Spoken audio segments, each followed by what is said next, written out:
kesempatan ini.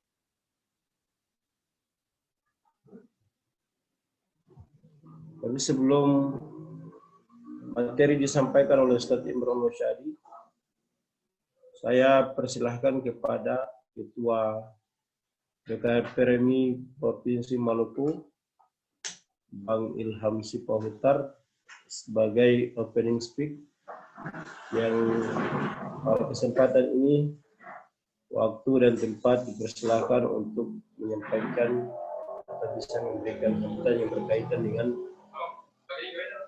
webinar kita pada kesempatan ini. Kepada Bang Ilham, Ketua DPW BKPRMI Provinsi Maluku, kami persilahkan. Assalamualaikum warahmatullahi wabarakatuh. Ahlan wa sahlan Ustadz Imron Rosyadi dari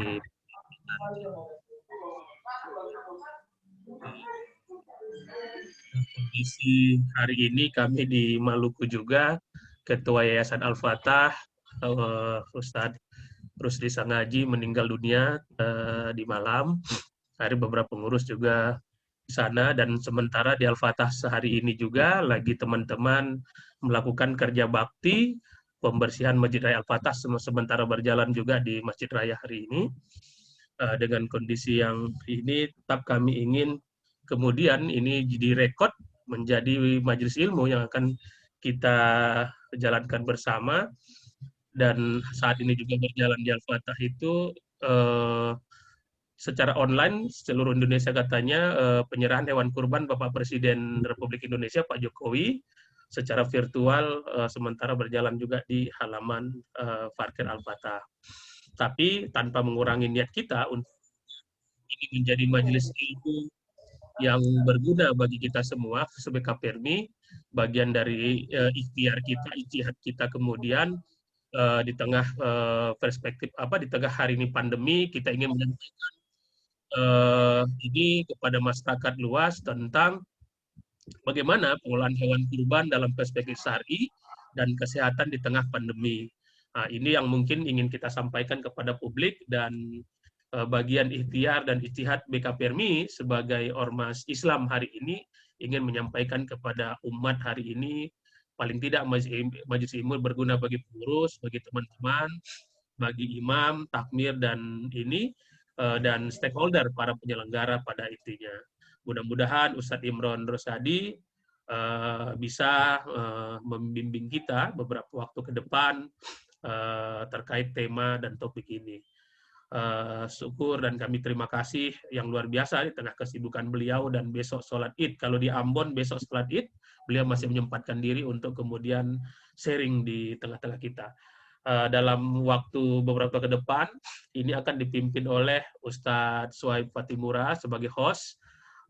Ini kemarin dari cerita-cerita kecil beliau bahwa akan melaksanakan kegiatan ini yang rencananya dibikin offline, kemudian kita rubah karena di Ambon juga sekarang berlaku PPKM Mikro, maka kita rubah menjadi dia virtual saja. Dan alhamdulillah dengan virtual ini tidak membatasi jarak kita. Ustadz Suhaib sementara sekarang di Seram Barat, saya di Ambon, narasumber ini sementara di Jakarta, begitu di Banten, gitu. Jadi ini juga memudahkan kita dalam ini. Mungkin itu saja yang dapat saya sampaikan dalam opening speak ini. Berterima kasih kepada semua narasumber. Nanti dan kepada Ustadz Imron Rosyadi, mudah-mudahan ini menjadi amal jariah bagi kita, ilmu yang berkah yang bisa kami terima. Dan ini direkam percakapan ini, dan seolah juga akan menjadi pergulatan kita kemudian nanti hasil dari diskusi ini. Mungkin demikian, saya akhiri. Jazakallahu khairan katsira, billah taufiq wal hidayah. Wassalamualaikum warahmatullahi wabarakatuh.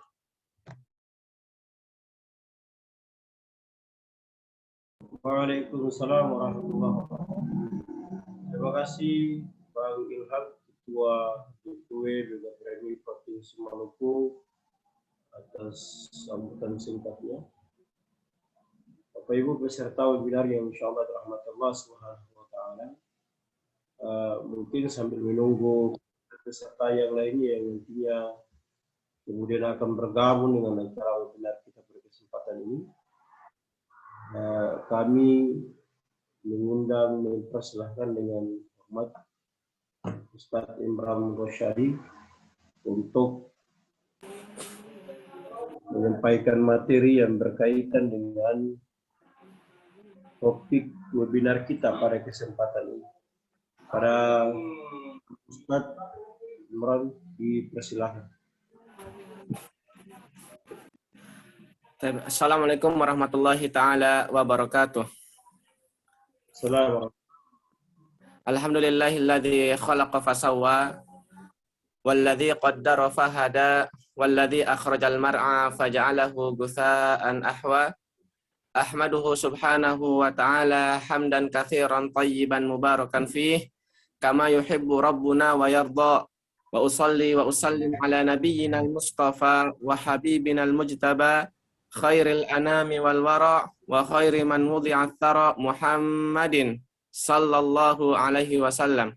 Wa ashhadu an la ilaha illallah wahdahu la syarika lahu jalla fil ula wa ashhadu anna Muhammadan abduhu wa rasuluh ballaghar risalah wa addal amanah wa nasaha lil ummah wa kashafallahu bihil gummah wa jahada fi sabili rabbih haqqal jihad hatta atahu min rabbihil yaqin wa taraka ummatahu 'alal mahajjatil bayda lailuha kanahariha la yazigu anha illa halikun amma ba'd. Pertama segala puji kehadirat Allah Subhanahu wa taala yang telah memberikan kita kesempatan dan nikmat waktu ya. Walaupun kita tidak bisa bertemu secara langsung, setidaknya kita bisa bertemu lewat via online ini merupakan nikmat tersendiri dari Allah Subhanahu wa taala kepada kita ya. Tentunya dari lubuk hati saya paling dalam sendiri saya masih kangen dengan Bang Ustadz Ilham, Ustadz Syuaib, Masya Allah ya. Kita baru bertemu berapa hari doang di Ambon ya. Ya, semoga kedepannya ada kesempatan lagi kita bisa bersilaturahmi ya. Kalau tah saya tidak bisa ke Maluku lagi, setidaknya Ustadz Ilham dan Ustadz Syuaib ke sini ya, ke Serang, ke Banten. Harus tuh Ustadz Syuaib ini direktur Dirwil LPPTKA, jadi akan banyak berinteraksi ke depan bisa Quran. Kebetulan Ustadz Imron ini juga fokus di Quran begitu. Ya, alhamdulillah. Kita tunggu Ustaz ya. Alhamdulillah sekarang juga ya saya kesibukan hari ini membangun pondok ya, mendirikan pondok ya, bernama Umdatul Islam ya. Pondok ini memang dikhususkan untuk menghafal Al-Qur'an dan menghafal hadis ya. Baru berjalan 1 tahun dan saya berharap doa dari para ustadz sekalian ya. Baik, salawat beserta salam selalu kita curahkan dan kita haturkan kepada Nabi besar kita Nabi Muhammad sallallahu alaihi wasallam ya. Atas segala perjuangan beliau dan sahabatnya, nikmat Islam ini bisa kita raih ya sampai pada saat ini. Baik. Untuk menyingkat waktu ya. Ini berapa menit Ustaz atau berapa jam? Bebas Ustadz, bebas. Bebas.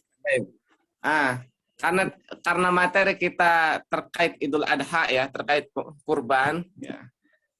Banyak sekali risalah-risalah ataupun kitab-kitab yang telah ditulis oleh para ulama kita, dan salah satunya saya memegang sebagai rujukan ini ada kitab namanya Minhajul Muslim ya. Minhajul Muslim ya. Ini di sini sangat lengkap sekali terkait tata cara berkurban. Ya. Pertama, dari segi ta'rif, apa sih ta'rif itu? Ya. Segi arti kurban itu artinya udhiyah, di dalam bahasa Arab artinya udhiyah. Ya.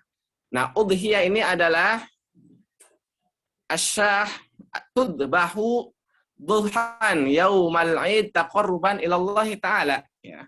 Jadi udhiyah ataupun kurban ini adalah hewan yang disembelih ketika hari raya Idul Adha sampai hari tasyrik. Jadi waktu untuk berkurban sudah ditentukan oleh Allah Subhanahu wa taala dari hari raya Idul Adha sampai hari tasyrik. Nah, hari tasyrik ini ada 3. Hari tasyrik itu 3 hari ya. hari ke-11, hari ke-12, dan hari ke-13. Ya. Sedangkan di 10 Dzulhijjah itu adalah Idul Adhanya. 3 hari setelahnya hari tasyrik. Jadi ada 4 hari kita disunnahkan ya, ataupun disyariatkan untuk menyembelih kurban. Nah, sebelum menyembelih kurban ini, ada hal-hal yang perlu diperhatikan. Pertama, ya, ketika orang hendak menyembelih kurban, ya, di awal bulan Dzulhijjah itu mereka dilarang untuk memotong kuku, memotong rambut, memotong kumis. Ya. Supaya apa? Supaya semua yang di anggota badan kita ini disucikan dengan hewan kurban tersebut. Dan juga supaya rambut dan kuku kita ini menjadi saksi kelak di akhirat ya, dengan berkurbannya hewan yang telah kita sembelih. Nah, hukum berkurban ini banyak ulama yang mensunnahkan, sunnah muakkad, sunnah tetapi hampir wajib, sunnah yang dianjurkan, sunnah yang diharuskan. Bahkan sebagian ulama lagi, sebagaimana pendapat Imam Nawawi rahimahullah, itu berpendapat bahwa kurban itu wajib bagi orang yang sudah mampu, sebagaimana haji dan umrah. Jika orang itu sudah mampu, maka wajib berhaji ataupun berumrah. Begitu juga dengan kurban. Kalau kita belum sanggup untuk menunaikan ibadah haji dan umrah karena biaya yang mahal, tetapi kita sanggup untuk berkurban minimal sapi ataupun domba, 1 juta ataupun 2 juta kita sanggup, kita sudah diwajibkan untuk berkurban. Ini pendapatnya Imam Nawawi rahimahullah. Namun mayoritas ulama berpendapat bahwa berkurban hukumnya sunnah muakkad. Kemudian fadilahnya, ya, keutamaannya dan hikmahnya kita berkurban ini sangat banyak sekali. Pertama, bahwa berkurban merupakan ibadah yang sangat agung. Karena telah disampingkan di beberapa ayat di dalam Al-Quran, kurban ini disampingkan dengan sholat. Sebagaimana zakat disampingkan dengan sholat juga. Menandakan bahwa kurban ini merupakan ibadah yang agung. Sebagaimana firman-Nya, fasholli li rabbika wanhar. Maka sholatlah untuk Tuhanmu, wanhar, dan berkurbanlah, menyembelih. Dan juga dalam ayat lain dikatakan, kul inna sholati wa nusuki wa mahyaya wa mamati lillahi rabbil alamin. Allah berfirman, kul inna sholati, ya, katakan sesungguhnya sholatku, wa nusuki, dan kurbanku, ya, sembelihanku, wa mahyaya, dan hidupku, wa mamati, dan matiku, lillahi rabbil alamin, hanya untuk Allah subhanahu wa ta'ala. Ini dalil dalam Al-Quran. Di dalam hadis dikatakan juga, Rasulullah SAW pernah bersabda, ma amila benu Adam yauman nahri amalan ahabbu ilallahi min iraqati damin. Kata Nabi, tidaklah suatu pekerjaan yang lebih dicintai oleh Allah Subhanahu wa Ta'ala pada hari nahar. Hari nahar itu hari kurban, Idul Adha dan hari tasyrik. Min iraqati dami, kecuali dengan menyembelih hewan kurban. Ini dalam hadis, ya. Fadilahnya keutamaan sangat agung. Dan hikmahnya, pertama, at-taqarrub ilallahi ta'ala. Yang paling utama, ya, at-taqarrub ilallahi ta'ala, kita berkurban itu untuk mendekatkan diri kepada Allah Subhanahu wa ta'ala. Jangan sampai ketika kita berkurban, kita malah niatnya bukan untuk taqarrub, tetapi untuk dilihat oleh orang. Wih, si fulan ini, ya, si fulan ini kurbannya banyak amat, ya, sapinya 7 kurbannya, masing-masing orang 1, ya. Dombanya 20, ya, untuk pamer. Nah, ini salah. Ya. Sudah mah keluar biaya banyak, pahalanya tidak ada dapat. Kenapa? Karena niatnya bukan untuk taqarrub ilallah, ya, tetapi untuk manusia, dilihat untuk manusia, ya, bukan untuk pahala dari Allah Subhanahu wa Ta'ala. Kemudian hikmah selanjutnya, ya, adalah ihya'u sunnati imamil muwahhidin Ibrahim al-Khalil alaihissalam. Ya. Untuk menghidupkan, yang kedua, ya, hikmahnya adalah untuk menghidupkan sunnah yang telah diajarkan oleh Nabi Ibrahim alaihissalam. Dari syariat kurban ini, pertama disyariatkan pada zamannya Nabi Ibrahim. Jadi Nabi Ibrahim yang pertama berkurban. Baru disyariatkannya kepada umat-umat setelahnya, kepada nabi-nabi setelahnya. Nah, di sini ada permasalahan. Apakah kita boleh mengikuti syariat-syariat agama sebelum Nabi Muhammad? Apakah kita boleh mengikuti syariat nabi-nabi sebelum Nabi Muhammad? Nabi Isa, Nabi Musa, Nabi Harun, dan nabi-nabi lainnya. Apakah kita boleh mengikutinya? Apakah tidak? Nah, jawabannya tidak boleh. Tidak boleh kita mengikuti syariat nabi-nabi sebelum Nabi Muhammad, kecuali ada dalil yang memerintahkannya. Syariat kurban ini memang syariatnya Nabi Ibrahim, tetapi kita disyariatkan kembali, diperintahkan kembali. Maka oleh karena itu kita mengikuti syariat tersebut. Tetapi kalau tidak adanya dalil, sama sekali, ini tidak boleh kita mengikuti, walaupun syariat itu datang dari Nabi sebelum Nabi Muhammad SAW. Contohnya, ya, dalam syariat Nabi Musa, jika badan kita ataupun baju kita terkena najis, kita terkena kotoran kucing ataupun kotoran yang najis, ini bukan dicuci, tapi dirobek, ya, dipotong, baru ditambal. Nah, ini kita tidak bisa mengikutinya, walaupun ini datang dari syariat Nabi Musa. Kenapa? Karena tidak ada dalil yang mendukung untuk kita tiru ataupun kita lakukan apa yang disyariatkan Nabi Musa. Karena panutan kita adalah Nabi Muhammad Sallallahu Alaihi Wasallam. Masya Allah. Masya Allah. Yujad Syekhul Kabir. Ustaz, Masya Allah. Ini ada tamu nih, ya. Galaxy M31 ini Syekh saya nih, Ustadz saya ini dari Sudan juga ini, Masya Allah, bisa bergabung. Ya. Ahlan wa sahlan. Baik. Hikmah ketiga, ya. At-tausi'atu 'alal 'iyal yaumal 'aid, ya. Fungsi ketiga dari kurban ini untuk memberikan kelapangan kepada orang-orang fakir dan miskin, ya. Memberikan kelapangan. Wa isya'atur rahmah bainal fuqara'i wal masakin, ya, dan menyebarkan kebaikan, menyebarkan kasih sayang dan rahmat. Jadi banyak manfaat dari berkurban ini, ya. Salah satu yang paling penting itu kita membantu orang-orang fakir dan miskin, ya, memberikan kelapangan, memberikan kegembiraan, ya, di hari raya Idul Adha. Ya. Kemudian keempat, syukrullahi ta'ala ala ma sakhkhara lana min bahimatil an'am. Hikmahnya yang keempat adalah bersyukur. Kita bersyukur, tanda syukur kepada Allah Subhanahu wa taala karena telah diberikan nikmat, ya, diberikan nikmat dan kelapangan, kelebihan dalam memberi hewan ternak. Kita bersyukur juga karena masih diberikan nikmat, kelapangan rezeki, umur dan kesehatan sehingga kita bisa menunaikan ibadah kurban ini di Idul Adha. Ya.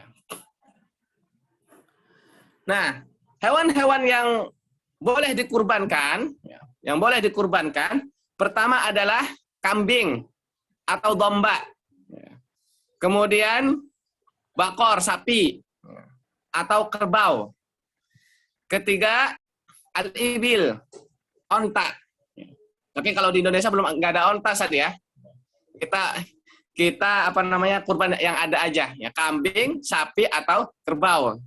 Dulu kalau kita di Sudan, alhamdulillah ya, kita pernah berkurban unta. Bukan kita sih yang berkurban, orang lain yang berkurban, cuma kita yang jadi panitia. Indonesia kalau seandainya ada unta, ya, Masya Allah ya, kita bisa berkurban unta. Baik. Nah, dari kambing, domba, sapi, dan kerbau ini, ya, ada kriteria khusus. Pertama, dilihat dari umurnya. Kalau di sini dikatakan Kalau kambing atau kurban itu minimal umurnya sudah 1 tahun yang boleh dikurbankan. Yang belum 1 tahun belum boleh dikurbankan. Ini untuk kambing dan domba. Sedangkan al-ibil, onta, ini minimal yang sudah berumur 4 tahun ya. Wa fil ibili ma'aufa 4 sanawat. Minimal sudah 4 tahun baru boleh dikurbankan. Sedangkan untuk bakor, untuk sapi ataupun kerbau itu yang sudah berumur 2 tahun dan masuk ke 3 tahun. Ini boleh untuk dikurban. Jadi ada syarat-syarat tersendiri. Ya, dilihat dari umur. Nah, kambing minimal umur 1 tahun. Sapi dan kerbau minimal umur 2 tahun. Sedangkan onta minimal 4 tahun. Ini yang boleh dikurbankan. Kalau kurang dari ini belum boleh dikurbankan. Kemudian dari hewan-hewan ini tidak boleh ada cacat. Tidak boleh ada cacat. Pertama, al-aura, yang buta. Tidak boleh kita mengkurbankan hewan yang tidak bisa melihat, yang buta. Kemudian maksuratul qarn, ya, yang tanduknya patah. Ya. Jadi ada kerbau ataupun sapi, ya, ataupun domba, tanduknya yang satu patah, yang satu utuh. Ini nggak bisa dikurbankan. Atau dan juga tidak boleh mengkurbankan hewan yang sakit, nggak boleh. Juga hewan yang kurus, nggak boleh. Ya. Jadi hewan yang buta, hewan yang tidak ada ataupun terpotong tanduknya, kemudian yang sakit dan yang kurus ini tidak boleh dijadikan untuk kurban. Juga tidak boleh hewan yang misalkan kakinya nggak ada satu, ya, karena kecelakaan ataupun karena dipotong, ya. Mungkin ada orang yang iseng, ya, pengen makan kambing tapi nggak mau sembelih, potong dulu kakinya satu, ya, dibakar. Nah ini nggak boleh, ya. Nggak boleh, hewan yang nggak boleh berkurban, dan juga dia nggak boleh makan ini karena ini menjadi bangkai, ya, bukan hewan sembelihan, ya. Ya, takut misalkan ada orang inisiatif, ya, menghemat, ya, tidak mau menyembelih semuanya, jadi potong aja satu-satu, kakinya dulu satu, ya. Terus yang besoknya satu kakinya, ini nggak boleh, ya, karena menjadi bangkai, bukan menjadi sembelihan. Dan juga nanti hewan yang terpotong itu nggak boleh untuk berkurban. Baik. Kemudian waktunya, ya, waktu untuk berkurban itu dimulai setelah sholat Idul Adha. Setelah sholat Idul Adha, nggak boleh sebelum sholat Idul Adha. Jadi boleh kita menyembelih kurban itu setelah sholat Idul Adha sampai hari terakhir hari tasyrik, yaitu hari ke-13 Dzulhijjah. Berarti kalau tahun ini kita Idul Adha pada tanggal 20, ya, besok, ya, 20 Agustus. Ya. Alhamdulillah di Serang juga, di Banten, ya, kita Serang saja, bukan Seram, ya. Kalau Serang di Maluku, kita Serang, ya. Di Serang juga Idul Adhanya tanggal 20 besok. Berarti hari tasyrik tanggal 21, 22, dan 23. Nah, kita boleh menunaikan kurban ini setelah sholat Idul Adha. Baru sampai akhir hari tasyrik berarti tanggal 23 Juli. Ini terakhir kita berkurban. Kemudian ketika kita hendak berkurban, pertama yang harus kita lakukan, kita disunnahkan menghadapkan hewan kurban itu ke kiblat. Dihadapkan dulu hewan ke kiblat. Baru kaki kita ditaruh di leher hewan kurban. Ya, bukan di wajahnya, ya, di lehernya. Nah, baru ketika kita hendak menyembelih kurban ini, kita pertama menyebut nama Allah, kemudian bertakbir. Bismillah, Allahu Akbar, baru disembelih. Ya.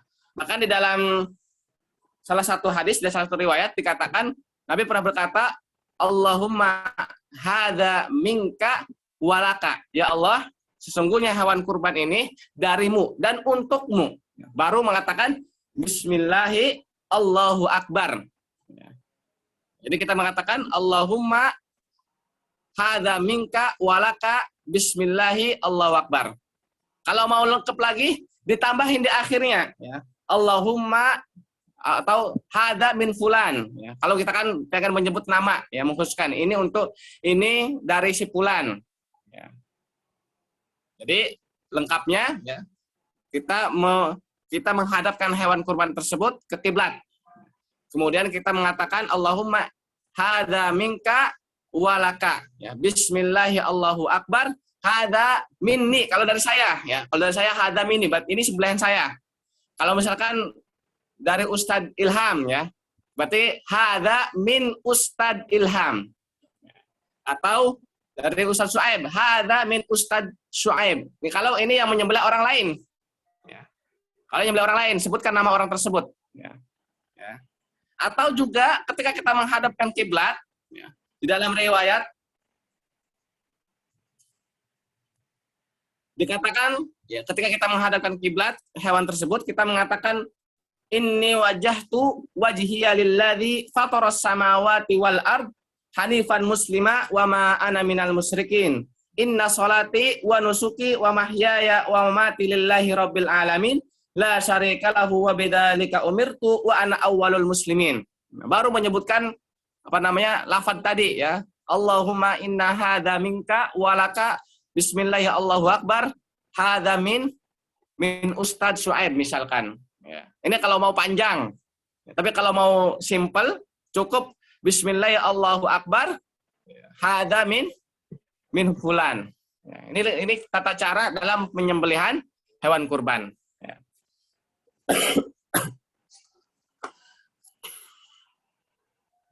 Kemudian ada beberapa permasalahan di sini ya terkait apakah kita boleh menghadiahkan hewan kurban itu untuk saudara kita ataupun orang tua kita yang telah mati, yang telah meninggal dunia.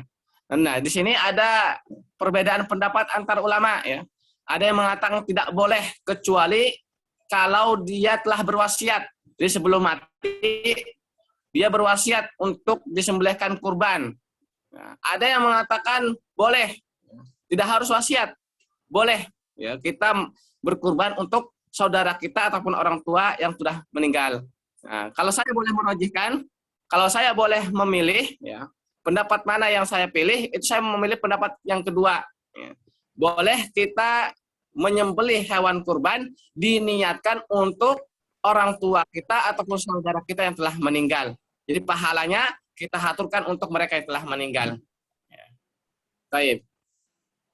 Nah tentunya di tahun ataupun di musim sekarang ini yang dimana sedang pandemi ya, yang dimana dibatas-batasi dengan protokol kesehatan, kita dipilihkan pada dua pilihan. Ya. Pertama, kita serahkan hewan kurban itu kepada panitia-panitia yang telah ditunjuk oleh pemerintah ataupun panitia yang ada di kampung ataupun di desa tersebut. Ya, kita serahkan. Ya. Atau kita boleh menyembelih sendiri dengan mengikuti protokol-protokol yang ada. Itu pun jika diizinkan oleh pemerintah setempat ataupun kelurahan ataupun yang lainnya. Anak kecepatan ayam saja 203. Baik. Itu. Tapi mungkin ini saja yang dapat saya sampaikan terkait kurban ya, terkait kurban. Ada satu lagi, mohon maaf ya, ada satu lagi hal yang paling penting. Ketika kita menyembelih ya, memotong kurban, ini ada syarat-syarat yang harus terpenuhi. Ya, yaitu ketika kita memotong hewan kurban, ini ada yang harus terputus. Pertama, ya kita memotong kerongkongannya. Ya. Kedua, urat nadi, ya, jalur air atau jalur darah. Ya. Ini 3 ini harus terpotong. Ya. Kerongkongan dan urat nadi, 2 urat nadi kanan dan kiri ini harus terputus. Ya. Barulah hewan itu sah ya, baru hewan sah dikurbankan. Ya, kenapa? Karena kalau kita tidak sampai sempat ataupun tidak terpotong semuanya, ini sebagian pendapat mengatakan ini hewan bukan hewan kurban, tetapi menjadi hewan bangkai. Ini tidak sah kurbannya karena tidak terpenuhi kerongkongan dan urat nadi ini terpotong. Ya, jadi kalau tidak terpotong, hewan ini menjadi hewan bangkai bukan hewan kurban. Jadi harus terpotong semuanya. Ya. Ini yang harus kita kita perhatikan. Ya. Ketika kita hendak menyembelih harus terpotong. Ya, 2 urat nadi dan kerongkongannya. Ya. Dan dari segi ilmiah juga ya, wallahu alam, saya sempat membaca bahwa dengan cara ini ya, kita memotong kerongkongan dan 2 urat nadi ini justru hewan itu tidak merasakan kesakitan ketika disembelih. Berbeda ketika kita seperti orang-orang kafir ya, cara menyembelihnya dengan disetrum ataupun dengan dipukul ya, ataupun dibius dulu. Ini justru hewan tersebut merasakan kesakitan. Ya. Ini juga merupakan hikmahnya Islam ya, syariat Islam yang sempurna. Ya, semua apa yang telah ditentukan oleh syariat itu pasti ada hikmahnya. Ini wallahu alam ya. Ya, tapi saya sempat membaca seperti itu. Ya, jika sudah terpotong semuanya, ini malah tidak memberikan rasa sakit kepada hewan tersebut. Ya. Taib, ya. Wallahu alam bisawab. Hanya ini yang bisa dapat saya sampaikan terkait hewan kurban. Semoga bermanfaat ya, khususnya bagi kita pribadi dan tentunya bagi kaum muslimin semuanya. Dan saya berdoa semoga ya semua ikhwah, semua ustadz ya yang ada di Zoom ini bisa berkurban. Kalaupun tidak bisa tahun ini, semoga tahun depan semuanya bisa berkurban ya. Taqarruban ilallah, untuk mendekatkan diri kepada Allah Subhanahu wa taala. Semoga dimudahkan selalu rezeki dan urusannya, dilapangkan selalu ya rezeki dan pahalanya. Bismillahirrahmanirrahim. Rabbana atina fid dunya hasanah wa fil akhirati hasanah wa qina adzabannar. Assalamualaikum warahmatullahi wabarakatuh. Waalaikumsalam warahmatullahi wabarakatuh. Alhamdulillah tadi beliau sudah sampaikan materinya tadi tentang perspektif ya, kita berkurban secara syar'i dari mulai pemilihan hewan kurban, kemudian darah ini. Ikhwan dan akhwat sekalian, peserta webinar hari ini, jika mungkin ada yang bertanya, yang ini kami persilahkan langsung bisa berkonsultasi dengan Ustadz Imron Rosadi. Kami persilahkan waktu dan tempat. Kalau ada yang ingin bertanya, silahkan. Asrul, silakan. Asrul masih on?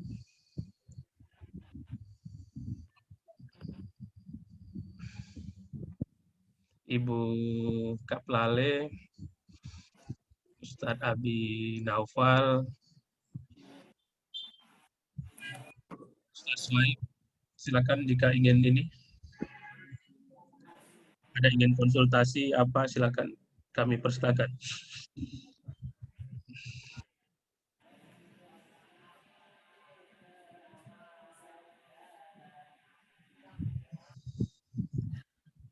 Assalamualaikum Kang Dirnas PPKM, Kang Husen Sarujin.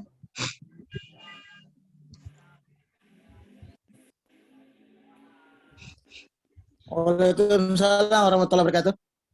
Mohon maaf, saya baru bergabung. Ya, siap, Bang. Ya, mungkin Bang pandangan-pandangan terkait tema ini, Bang. Silakan, Bang. Ya, baik. Assalamualaikum warahmatullahi wabarakatuh. Waalaikumsalam warahmatullahi wabarakatuh. Iya, yang saya hormati para narasumber yang barusan tadi saya dengar dari Bapak Rosadi ya. Selamat teman-teman yang lain yang mengikuti acara virtual ini. Saya kira saya pengantar saja bahwa kegiatan ini sangat baik, sangat bagus, memberikan pemahaman dan pendidikan terhadap masyarakat, teman-teman kita yang mau melaksanakan kurban ya.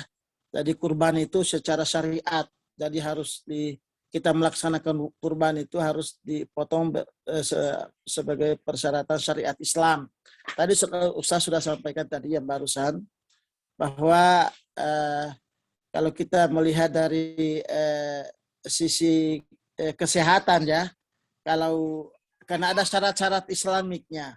Tadi ada syarat-syarat cara Islam, cara memotong, kemudian menghadapi kiblat, mengucapkan Bismillah dan sebagainya, menyebut nama Allah ya. Kalau tanpa menyebut nama Allah, tadi Ustaz sudah sampaikan bahwa itu bukan lagi daging, tapi bangkai, ya bangkai.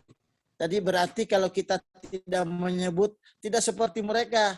Misalnya kalau orang-orang yang di luar Islam itu dia memotong, dia hanya menombak, kemudian tidak tadi urat nadi apa segala macam tadi Ustaz sudah sampaikan. Itu harus terputus. Harus kita tahu tata caranya di mana hewan itu bisa cepat mati, di situ kita tentu sudah ada. Tadi Ustaz lebih awal tadi sudah menyampaikan. Ini kegiatan yang bagus, saya kira dilaksanakan oleh DPW BKPRI Maluku, LPPKM. Saya memberikan respon positif yang baik. Semoga teman-teman yang ikut pada kegiatan virtual ini bisa memberikan nuansa yang baik lagi dalam memberikan pemahaman kepada masyarakat bagaimana tata cara menyembelih hewan kurban secara Islam, secara Islamik. Ya.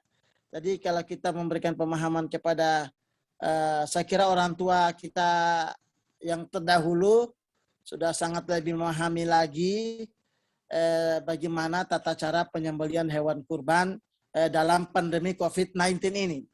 Tentu ketika kita menyembelih dengan tata cara Islam, kemudian mungkin kita tetap memakai masker, kemudian juga menjaga jarak antara satu dengan yang lain pada saat kita melakukan penyembelihan hewan kurban tersebut.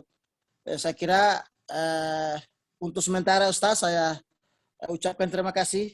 Tadi sudah dijelaskan tadi Ustaz tadi karena saya baru tiba perjalanan 1 jam. Saya tadi baru tiba, jadi sebentar kalaupun ada lagi saya insya Allah akan saya tambahkan lagi. Untuk sementara demikian. Wallahumma fiq ila aqwamit thariq. Wassalamualaikum warahmatullahi taala wabarakatuh. Waalaikumsalam warahmatullahi wabarakatuh. Siap, Ustaz.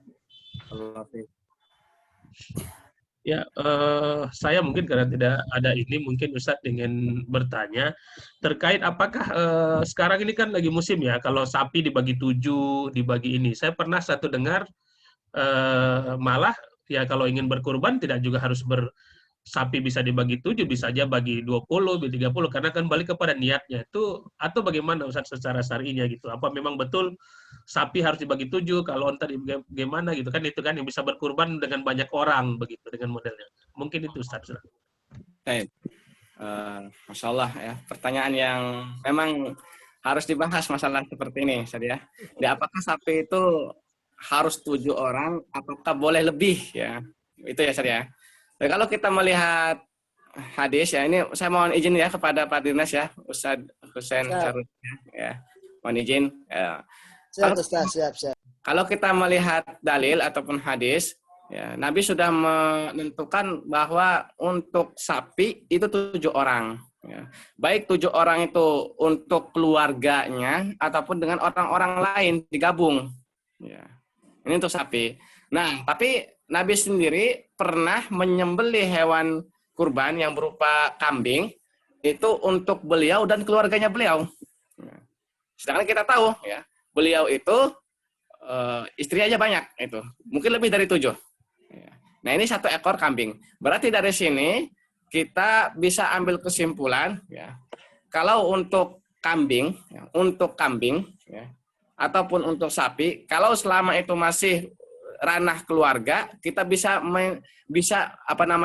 menggabungkannya. Misalkan 1 sapi ataupun satu kambing, ini untuk keluarga semuanya. Mau 7, mau lebih, silahkan. Karena Nabi pernah melakukannya. Tapi kalau digabung sama orang lain yang berbeda keluarga, ini harus 7.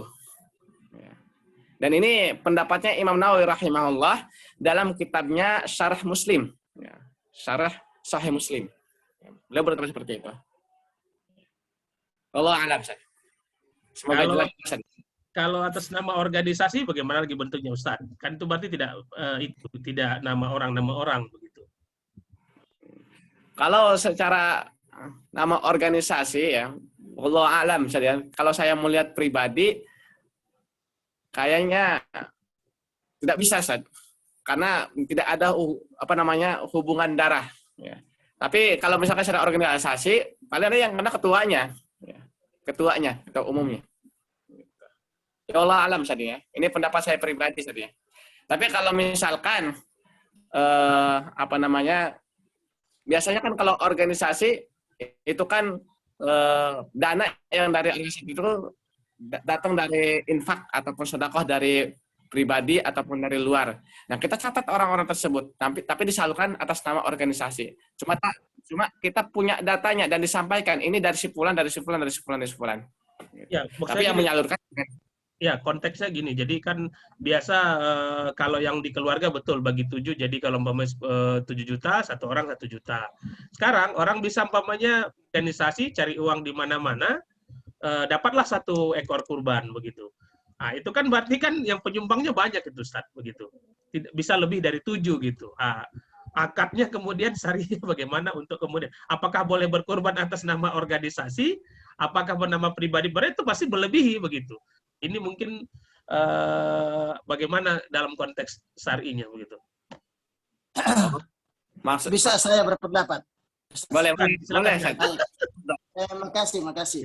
Ya. Jadi kalau saya ya, tadi saya kira tidak semua orang mampu dalam melaksanakan kurban ya. Tadi kalau misalnya satu organisasi lalu dia mengumpulkan uang 150, 50, 100, 200 misalnya per orang misalnya, lalu kumpullah 1 ekor kurban Subhanahu wa ta'ala sebagai bentuk korban. Dia sudah berkorban. Jadi karena niatnya sudah kurban, memberikan uang 50.000 dalam satu organisasi, dia sudah berkorban. Malah dalam satu hadis yang pernah saya baca, Ustaz, memberikan senyum saja kepada orang lain atau mendoakan orang lain, itu adalah bagian dari pengorbanan, bentuk kurban kita kepada Allah Subhanahu wa ta'ala. Kalau hal itu kita secara ikhlas melaksanakannya. Tadi kalau pertanyaannya Pak Ketua tadi bahwa organisasi banyak orang, saya kira itu sudah tetap dihitung sebagai kurban. Sudah dia berkurban karena Allah. Saya kira begitu, Ustaz. Iya, jadi masuk ke pahala niat kurban tadi ya. Begitu ya? Ya, kurban ya. Iya. Ya, kalau saya ya. Ya. Bisa ini kurban Jadi ini kan bisa sedekah, masuk. bisa ini gitu. Ada konsep kurban larinya ke sedekah atau apa gitu. Iya, saya sependapat dengan Ustadz ya, Ustadz Husein ya, Pak Dirnas ya. Jadi masuk ke dalam niat kurban. Iya. Ya. Tetapi kalau dalam kurbannya tersendiri belum masuk karena hewannya bukan dari dia pribadi. Ya, ini pendapat saya Ustadz ya. Karena kan innamal a'malu binniyat ya, sesuai dengan niatnya. Terus waman hamma bihasanatin falam ya'malha falahu hasanah kamilah, orang yang sudah berniat tetapi tidak mampu untuk melakukan niatnya, dia dapat pahala niat tersebut. Gitu. Jadi mungkin masuk ke situ Ustaz ya. Tapi dalam konteks aslinya kan kita harus beli hewan kurban secara penuh gitu. Iya. Tapi pahala niatnya insya Allah dapat ya. Dengan hadis tadi waman hamma bihasanatin falam ya'malha falahu hasanah kamilah. Ya. Iya. Okay. Nah, kalaupun misalnya ada satu orang yang mampu membeli sapi 1 orang sendirian, lalu dia berniat berkorban, lalu daging-dagingnya dibagikan kepada fakir miskin, juga sama dengan orang yang mengumpulkan uang 50.000 tadi dengan 100.000, sama. Dia sudah berkorban karena Allah. Oke. Ya. Masuk ke amalan niat insya Allah. Ya, insya Allah. Siap. Jazakallah khairan. Ya, lanjut Ustaz. Jadi gini, yang berikut, ya ini sekalian ruang konsultasi. Para jamaah sekalian, Awan dan Ihwat, kalau ingin bertanya bisa langsung karena pesertanya kita juga tidak terlalu banyak, bisa lebih waktunya kita maksimalkan untuk kemudian momentum ini dengan Ustadz Imron Rosadi. Yang berikut Ustadz, kita dapat bantuan dari si pemerintah, umpamanya A gitu. Kemudian kita salurkan lagi. Pahalanya masuk di kurbannya kita atau si apa gitu. Ini juga penting gitu. Biar kita tahu posisi kita. Ini kita orang organisasi di Kang Dirnas sering begitu kan begitu. Kita dapat bantuan dari A, Betul. kemudian kita salurkan. Nah ini kurbannya kita apa kurbannya si orang yang itu gitu. Sering gitu. Iya. Kalau jawaban simpelnya ya, ini urusan pahala, urusan Allah gitu. Biar Allah yang ngatur. Tapi nggak gitu juga ya. Kita jawab secara ilmiah saja. Ya, maksud kita ini kan Ini ya terlepas kalau bicara pahala, semua perbuatan baik pahala. Tapi paling tidak syar'i kan ada pendasaran-pendasaran. Oh yang ini sebetulnya kan begitu Ustaz. Ya ke depan juga kita tahu gitu kan. Nah juga berdosa juga kita menghilangkan sumber penerima kita. Gitu. Ini korban kita gitu kan. Padahal kita dititipkan orang lain juga ke kita. Jadi orang berkurban ke Ustadz Imron Rosadi atau gini lah. Ustadz Imron, Ustadz di Kang Dirnas mengkurban ke Ustadz Imron salurkan ke saya lagi. Gimana perjalanan itu? Kalau lebih panjangnya bagaimana begitu? Apa orang pertama yang kurbannya atau orang kedua, ketiga, keempat? Silakan Ustadz. Insya Allah semuanya dapat pahala, San. Pahalanya apa? Tapi badan kurbannya itu yang mana betul? Saya paham pertanyaannya Pak Ketua, Pak Ustaz. Jadi ini nanti Pak Ketua Umum DPP itu nanti akan kurban di Sulawesi Selatan. Dia bawa sapi ya. Ada amanat orang dari Jakarta, dari berbagai pihak yang dikumpulkan oleh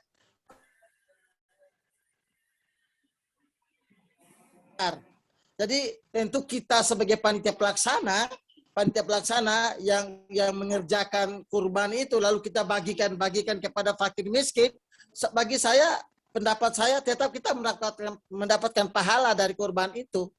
Ya. Dan dia juga lebih besar pahalanya orangnya mengorbankan sapinya itu memberikan kepada fakir miskin yang ada di Selatan dan dibawa oleh Pak Ketua DPP BKPMI tersebut. Kami sebagai panitia tentu mendapatkan juga pahala, saya kira begitu. Bang Dirnas, bukan masalah di DPP. Maksudnya kita ini contoh di Maluku juga sama. Kita dapat bantuan kurban dari pemerintah gitu kan. Nah, kita salurkan kembali ke kaum Mustadafin gitu, Bang Dirnas toh gitu. Maksud saya ya paling tidak ini majelis ilmu gitu, pemahaman kita gitu. Kemudian bagaimana modelnya begitu? Apakah itu boleh saya klaim menjadi kurbannya saya begitu? Apakah orang pertama tadi begitu? Wah, ini maksudnya menggelitik juga bagi hati saya begitu kan. Setiap tahun kan kita biasa gitu dapat bantuan dari si A, si B, si C gitu. Pasti dia niat kurban juga kan ke kita gitu. Tapi kita kemudian ke si B gitu, kita kurban juga sama gitu. Jadi kurban di atas kurban maksudnya gitu. Maksud saya ya jadi ini menjadi karena ada ustadz begitu ya paling tidak ini menjadi pemahaman bagi kami sendiri seperti apa gitu posisinya. Sehingga kalau ini tidak bisa menjadi klaimnya kurban saya, berarti saya harus kurban murni gitu. Saya beli sendiri saya punya begitu. Untuk sebagai melepas kewajiban tadi, iya melepas kewajiban kita tadi secara Islam tadi itu saya punya anggota keluarga juga kan ada begitu. Tidak apakah tanggung jawab saya bisa lepas saya sendiri dengan tadi model yang tadi begitu Ustadz begitu. Itu mungkin Ustadz. Maksud Ustadz gini ya, misalkan pemerintah memberikan hewan kurban kepada DPP, ya. Tapi di sisi lain DPP menyalurkan kurban juga, ya. Gitu. Hasil kurban yang diberikan itu saya salurkan lagi kan, saya kurbankan lagi ke masjid, ke Remas, ke Masjid Salim, contoh ya, saya salurkan gitu. Apakah itu bisa saya klaim kurban saya, ataukah itu kurban orang yang pertama? Begitu. Nih, saya boleh nanya dulu. Ini kurbannya ini dari pemerintah semua atau ada kurban dari orang lain gitu? Ada. Jadi maksudnya saya ada bentuknya pemerintah, ada individu lah gitu kan, anggota DPR begitulah begitu. Maksud saya, apakah ini bisa klaim kurban saya atau kurban orang pertama tadi gitu Ustaz gitu? Biar ini saja, biar nggak timpang saja. Ini sebagaimana yang kita lakukan di Sudan, kita juga kan mengumpulkan hewan kurban. Ada yang dari yayasan, ada yang dari pribadi. Nah, biasanya kalau kita sebutkan orang yang berkurban tersebut, tetapi yang menyalurkan kita. Jadi menyalurkan kita. Tapi ketika kita punya kurban ini kurban dari si fulan, ini kurban dari si fulan. Gitu. Makanya kalau di Sudan sih kayak di Indonesia juga sama ya, di video dikasih foto ya ada tulisan nama orang-orang tersebut gitu. Ya, sebagai bukti bahwa kurban ini memang dikhususkan buat dia gitu. Karena memang dari dia. Cuma yang menyalurkan yaitu kita. Gitu. Ini kan tergantung tadi yang Ustadz sampaikan hazamin waktu pemotongan kan. Kan Iya. harus kita sebutkan si A, si B itu tadi kan, begitu tadi. Ya, Nah, itu. sebutkan, gitu. Ah, Biar jelas ini dari Ya. punya siapa gitu. Oke, jadi berarti kita sebagai penyalur, bukan kurbannya kita kan? Bukan sebagai penyalur. Oke, Ya. maksudnya berarti kewajiban kita belum lepas. Tetap harus dari kita sendiri juga ada kurban murni, begitu? Ya, kalau antum mampu, Ustaz. Ya, iya, maksudnya begitu, Ustaz, begitu. Kalau nggak mampu, jadi puasa. Siap. Nah, enggak, Kalau ini penting kalau kita mampu, bertanya karena di organisasi kan kita sering mengalami hal begini, Ustaz. Kita kan, oh begini. Jadi sampai orang tanya ke kita juga bisa jawab, oh begini gitu. Karena ini menggelitik juga kadang dalam diskusi kita begitu. itu lebih aslam saja, lebih selam aja seperti itu. Kita jelaskan gitu. Ini kurban dari sebulan, kita sebagai penyalurnya. Nah, insya Allah kalau antum sanggup ya, antum sanggup kurban, insya Allah Pondok Umdatul Islam siap menerima, Ustaz. Kang Dirnas ingat itu. Over 1. Iya betul. Siap saya kirim alamatnya, insya Allah. Iya, insya Allah tahun depan, Ustaz, tahun depan. Kita juga sama di Maluku kan biasa begitu ada panitia kurban, kita terima ada pemerintah, ada siapa begitu. Biasanya kita nggak juga ada yang kita potong, ada yang kita salurkan lagi kembali ke masjid, kemana begitu. Kadang juga ada orang nitip gitu kan. Udah simbang ke BKPRMI umpamanya, tapi dia punya orang juga, dia titip lagi. Jadi kita co-branding aja gitu, banyak juga yang model-model begitu gitu. Ujung-ujung kan kita program, kemudian ya ingin berbuat juga banyak yang ini gitu ke masyarakat. Maksudnya kita biar kita tahu posisi kita seperti apa tadi. Ya ini sama dengan model ya PKPU apa gitu Ustaz ya, penggalangan kurban kemudian disalurkan ke yang lain. Tapi paling tidak kita tahu secara syar'inya niat posisinya seperti apa begitu kan. Khawatirnya kita klaim wah kita udah lepas tanggung jawab kan sudah berkurban pakai yang ini gitu, padahal yang ini begitu kan gitu. Kita kondisinya mampu tadi, kalau tidak mampu kan tidak apa-apa kan begitu. Begitu Ustaz gitu. Ya, makasih. Mungkin Kang Dirnas.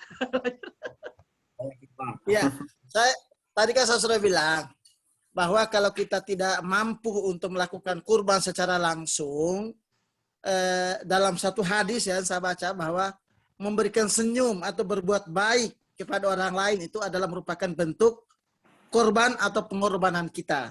Jadi jangan memaksakan diri.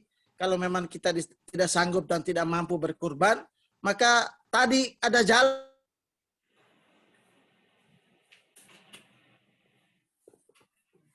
Tentu kita mendapatkan pahala kurban juga. Ini bagi saya Pak Rosadi ya. Jadi ketika kita menerima kurban dari orang lain, lalu kita salurkan kepada fakir miskin yang tidak mampu, yang berhak menerima, tentu bagian dari pahala kurban itu kita juga tetap mendapatkan pahala kurban. Iya. Ya. Saya kira Insya Allah. Insya Allah. Ya. Jalan kebaikan banyak saja Insya Allah ya. Jangan berputus. Banyak jalan kebaikan ya. Betul. Saya kira Ustaz Rosadi lebih paham dari saya ya. Saya masih fakir ilmu, Ustaz. Oh iya, kita tukar ilmu ya. Kita bukan kemudian apa ini juga untuk konsumsi kita pribadi supaya kita lebih paham begitu. Kalau untuk yang tadi saya setuju dengan bahwa semua perbuatan baik itu niat saja sudah pasti kita ada pahala. Menghitungnya ya urusan yang di atas nanti mana yang betul mana yang tidak Ustadz, tapi paling tidak niat saja kan sudah bagian dari pahala. Kita setuju dalam konteks itu begitu. Siap Ustadz. Mungkin para jamaah sekalian, bismillah jika ada yang ini tafadhal yang ingin mau bertanya langsung berkonsultasi silakan kami berikan ruang. Silakan Ustadz, para jamaah sekalian yang baru bergabung juga bismillah kalau ingin ada konsultasi.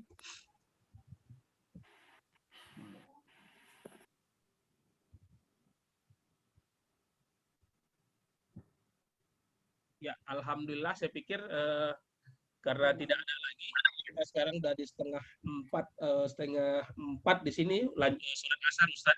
Terima kasih waktunya Ustaz Imron ini atas kesempatan bersama kita. Mungkin sebagai penutup boleh Kang Dirnas dulu, Bang Dirnas Husain Sarudin mungkin closing statement lah Bang, nasihat ke kita apa kata-kata silakan Bang. Di akhir penghujung acara ini silakan. Positif sangat baik bagi saya, bagi teman-teman. untuk kita tingkatkan. Semoga tahun depan lebih ramai lagi daripada ini. Dan bukan saja kegiatan-kegiatan seperti ini kita lakukan oleh PPKM, tentu ada kegiatan-kegiatan lain melakukan sosialisasi tentang pandemi COVID-19 ini juga kepada seluruh masyarakat. Oleh karena itu harapan saya kepada Dirwil PPKM, DPW BKP Maluku untuk lebih ditingkatkan lagi kegiatan-kegiatan yang bernuansa kesehatan masyarakat supaya Pak masyarakat lebih memahami apa yang kita lakukan di Maluku sana. Saya kira demikian. Ustaz, terima kasih Pak Ustaz Rasadi. Selamat dan sukses selalu bagi Pak Ustaz. Terima kasih. Waalaikumsalam warahmatullahi wabarakatuh. Waalaikumsalam warahmatullahi wabarakatuh. Ya, selanjutnya Ustaz Imron, silakan Ustaz. Tafadhal. Ya, Bismillahirrahmanirrahim. Assalamualaikum warahmatullahi wabarakatuh. Ya.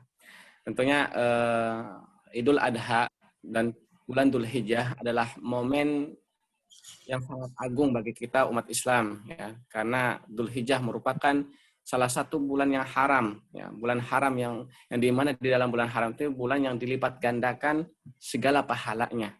Terlebih di bulan ini berkumpul dengan hari Raya Idul Adha dan hari Tasyrik dan juga dengan ibadah haji. Di banyak kebaikan dan pahala-pahala ibadah-ibadah yang terkumpul di bulan ini. Bahkan di dalam suatu riwayat di dalam hadis dikatakan jika sudah datang bulan haram, ya, Dzulqa'dah, Dzulhijjah, Muharram dan Rajab, kita disunahkan untuk memperbanyak puasa, ya, memperbanyak sholat, memperbanyak ibadah sedekah karena di bulan-bulan ini pahala kita dilipat gandakan. Ya, maka mari kita bersama tingkatkan ibadah kita, tingkatkan pahala kita, tingkatkan kebaikan kita kepada orang lain. Dan semoga Allah memberikan kita kelapangan, keluasan rezeki, sehingga kita di tahun berikutnya semoga kita semua bisa berangkat ke Baitullah, ya, ke Mekah, ke Madinah, dan semoga kita bisa berkurban di tahun-tahun berikutnya. Ya, Assalamualaikum warahmatullahi wabarakatuh. Waalaikumsalam warahmatullahi wabarakatuh. Terima kasih Ustaz. Terima kasih Abang Dirnas. Kita tunggu kegiatan nasionalnya Bang, supaya kita bisa ikut juga kegiatan Dirnas PPKM nasional. Terima kasih Ustaz Imron. Jangan bosan-bosan. Kapanpun kita ingin berkonsultasi bikin ini, ya, karena di kondisi pandemik ya mungkin webinar dan virtual ini memudahkan kita untuk dekat gitu tanpa berbeda jarak, ya. Bang Dirnas sekarang ada di luar Jawa, Ustadz Imron di Jawa, saya di Ambon gitu. Jadi ini bisa mendekatkan kita. Mudah-mudahan aplikasi virtual ini bisa memaksimalkan proses konsultasi organisasi juga, dan kemudian majelis-majelis ilmu juga. Terima kasih. Saya tutup majelis ilmu ini dengan mengucap hamdalah. Alhamdulillahirabbil alamin. Wassalamualaikum warahmatullahi wabarakatuh. Assalamualaikum warahmatullahi wabarakatuh. Assalamualaikum. Hayakallah. Mohon pamit Ustaz. Pamit Ustaz. Pak Imran pamit, ya, baik ya. Waalaikumsalam. Salam warahmatullahi wabarakatuh. Saya juga mohon pamit Ustaz Ilham, Ustaz Suhaib. Assalamualaikum warahmatullahi wabarakatuh.